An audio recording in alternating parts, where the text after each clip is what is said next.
نبی صلی اللہ علیہ وسلم نے فرمایا اس میں نماز ادا کرنے والے کو عمرے کا ثواب ملتا ہے۔ دوسری مسجد مسجد نبوی ہے جو حرم کعبہ کے بعد سب سے فضیلت والی مسجد ہے۔ اس میں نماز کا ثواب کسی دوسری مسجد کے مقابلے میں 10,000 نمازوں کے برابر ہے۔ مدینہ طیبہ کی کھجوریں اعلیٰ قسم کی ہوتی ہیں، بالخصوص یہاں کی اجوا کھجور ذائقہ میں بے مثال ہے۔ صحیح مسلم کی روایت ہے کہ اہل مدینہ پر ایک وقت ایسا آئے گا کہ آدمی اپنے بھتیجے اور قرابت دار سے کہے گا کہ خوشحالی کے ملک چلو، خوشحالی کے ملک چلو، حالانکہ مدینہ ان لوگوں کے لیے بہتر ہوگا، کاش کہ وہ اس بات کو جانتے ہوتے۔ قسم ہے اس رب کی جس کے ہاتھ میں میری جان ہے کہ کوئی شخص مدینہ سے بیزار ہو کر نہیں نکلتا مگر اللہ اس سے بہتر شخص مدینہ میں بھیج دیتا ہے۔ آگاہ رہو کہ مدینہ لوہار کی بٹی کی مانند ہے کہ وہ میل کو نکال دیتا ہے، اور قیامت قائم نہ ہوگی جب تک کہ مدینہ اپنے شریر لوگوں کو نکال نہ دے گا، جیسے کہ بٹی لوہے کے میل کو نکال دیتی ہے۔ اللہ اکبر کبیرہ۔ اس حدیث مبارکہ کے مندرجات پر غور کرنے سے پہلی بات یہ سمجھ میں آتی ہے کہ جو لوگ اس شہر یا بستی کو چھوڑ کر کسی اور ملک کی طرف جائیں گے ان سے بڑا بدنصیب کوئی نہ ہوگا۔ دوسری بات یہ معلوم ہوتی ہے کہ وہ لوگ دراصل مدینے کا وہ میل ہوتے ہیں جن کو مدینہ خود نکال پھینکتا ہے۔ سبحان اللہ۔ ایسی خصوصیت شہر مدینہ کے سوا دنیا کے کسی خطے کو حاصل نہیں ہے۔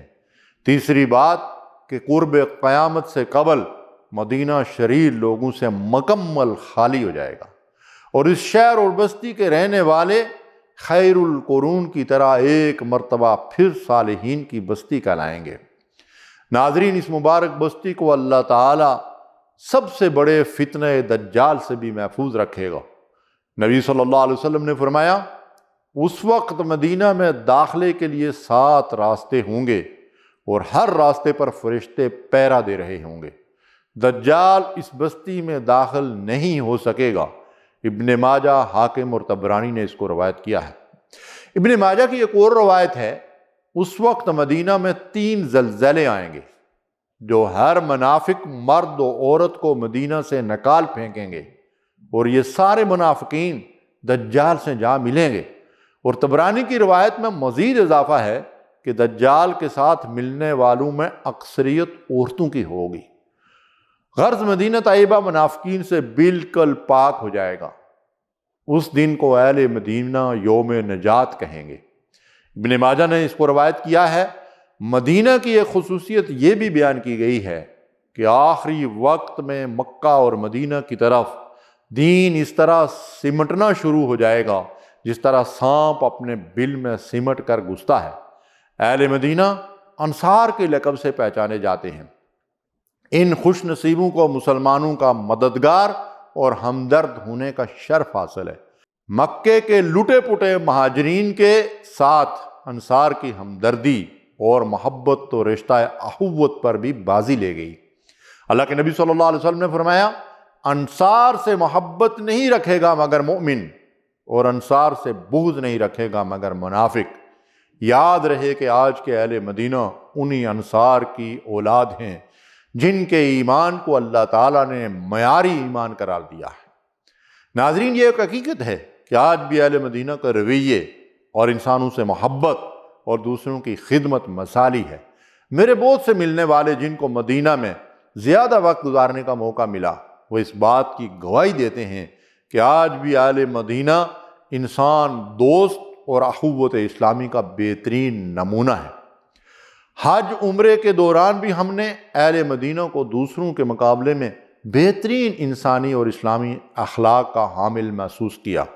یہ بھی ایک حقیقت ہے کہ مدینہ طیبہ امن و سکون کی ایک ایسی بستی ہے جس میں داخل ہو کر آج بھی ایسا قلبی اور ذہنی بلکہ روحانی سکون محسوس ہوتا ہے جو کسی دوسری جگہ حاصل ہونا ناممکن ہے۔ مدینہ طیبہ کو یہ شرف بھی حاصل ہے کہ یہاں 2 مسجدیں ایسی ہیں جن کی تعریف اللہ تعالیٰ نے قرآن مجید میں بیان کی ہے۔ حضور کریم صلی اللہ علیہ وسلم نے مدینہ پہنچ کر 14 دن قباء کے مقام پر قیام فرمایا، جہاں آپ صلی اللہ علیہ وسلم نے ایک چھوٹی سی مسجد تعمیر فرمائی۔ سعودی حکومت نے اس جگہ ایک عالی شان مسجد تعمیر کرا رکھی ہے۔ اللہ تعالیٰ فرماتا ہے کہ اول روز سے اس مسجد کی تعمیر کی بنیاد تقوی پر رکھی گئی ہے، اور یہاں نماز پڑھنے والوں کے ظاہر و باطن بڑے ہی پاکیزہ ہیں، اور اللہ ان پاکیزہ لوگوں کو دوست رکھتا ہے۔ اللہ اکبر۔ اس مسجد کی شان یہ ہے کہ نبی صلی اللہ علیہ وسلم نے فرمایا اس میں نماز ادا کرنے والے کو عمرے کا ثواب ملتا ہے۔ دوسری مسجد مسجد نبوی ہے، جو حرم کعبہ کے بعد سب سے فضیلت والی مسجد ہے۔ اس میں نماز کا ثواب کسی دوسری مسجد کے مقابلے میں 10,000 نمازوں کے برابر ہے۔ مستند احادیث سے یہی فضیلت ثابت ہے۔ یہاں 10 سال مسلسل نزول قرآن ہوتا رہا۔ اللہ کے نبی صلی اللہ علیہ وسلم نے فرمایا، میرے گھر اور منبر کے درمیان کی جگہ جنت کے باغوں میں سے ایک باغ ہے، اور جس گھر میں رسول اللہ صلی اللہ علیہ وسلم نے مدنی زندگی کے 10 سال گزارے، اسی گھر کی پاکیزہ مٹی کو اللہ تعالیٰ نے اپنے حبیب صلی اللہ علیہ وسلم کی برزخی زندگی کے لیے آپ صلی اللہ علیہ وسلم کی آخری آرام گاہ بنا دیا۔ یا رب العالمین، مدینہ اور اہل مدینہ کو مزید عزت و شرف عطا فرما، اور ہمارے محبوب نبی صلی اللہ علیہ وسلم پر اپنی بے حد و حساب رحمتوں اور برکتوں کا نزول فرما۔ آمین یا رب العالمین۔